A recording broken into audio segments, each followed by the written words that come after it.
where will we get the energy that's needed to power the planet in the coming decades? And I think the Wood report starts to address how we get the very best economic development of the North Sea assets going forward. And then in addition to that, the second challenge of energy policy is how do we address climate change issues? And I think signing the next phase of our carbon capture and storage project is a great step forward in how we will start to address climate change issues by capturing CO2 and storing it in a disused reservoir in the North Sea.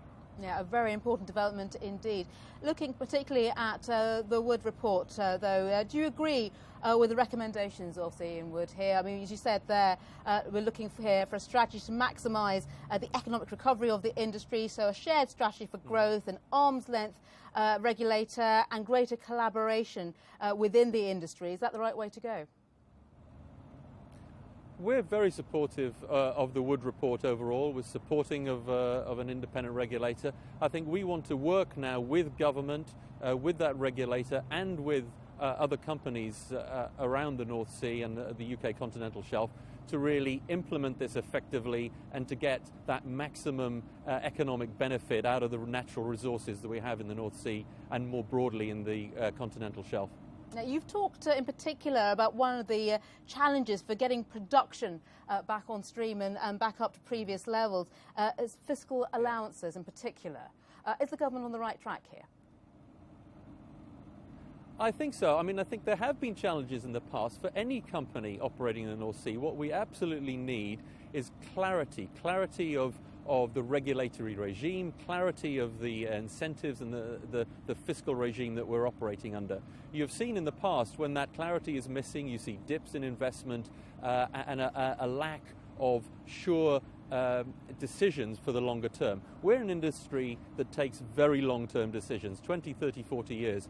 My belief is with the right incentives in place, and what I hear from the government is that they are willing to do that, we can go on to maximise the economic development of the North Sea, that we can gain access to those small pockets and reservoirs of oil that are near our existing installations and bring them into effective production. So I think it is possible to get the best out of the North Sea with the kind of recommendations that the Wood report is making.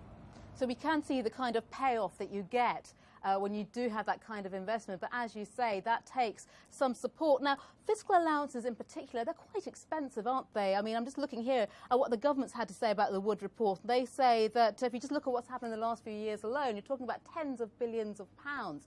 Are you confident, for example, that a Scotland that goes it alone could afford that kind of bill? I'm not here really to have the debate around the future of Scottish independence. I think it is very much, in my view, for the will of the Scottish people to make that decision for themselves. I mean, the number of questions, of course, that as a commercial enterprise we have around any government that we would have around having that stable fiscal regime. And I would seek those questions to be answered before the polls happen in September. But in terms of the well-being of the industry, and as you say, obviously, that certainty is quite important. Having those kind of allowances which allow you to invest for the long term are important. Do you think an independent Scotland would be the best thing for the industry in that sense? In purely economic terms. It's impossible for me to judge exactly the policies that that independent Scotland would have, and I think it would be for us to judge that on the merits of the conversations that we have with any administration. We operate in many countries around the world with different fiscal regimes. We can operate provided we've got clarity and stability. So for whichever government is in place, provided we have that, we can make an effective business work.